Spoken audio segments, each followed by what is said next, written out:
Hello mga Karels, good morning! Subaybayan po natin at malapit na matapos ang hanging bridge sa bagong silang Laak Davao de Oro. Kaway-kaway naman dyan, pugi! Ayan.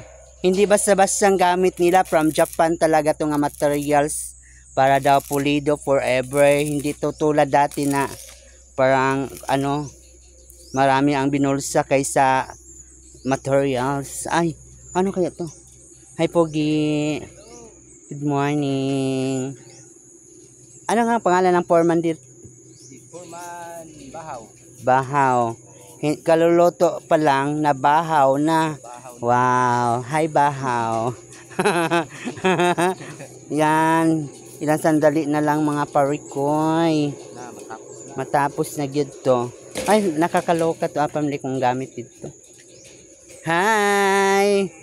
Hi, Pagi. Sumasayaw-sayaw pa. Ayan. Very critical pa, guys.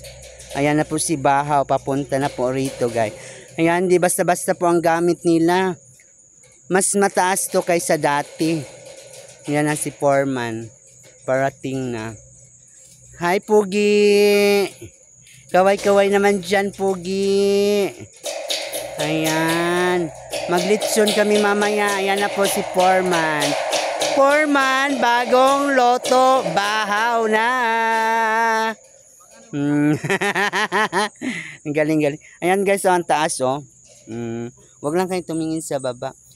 Mga ilang sandali na lang to. Mga ilang araw na lang to. Tapos na po ang project ni Gob Gonzaga sa Davao de Oro, guys. Yan si Foreman, oh, very, talaga si Foreman, very dedicated sa iyang project. Wow.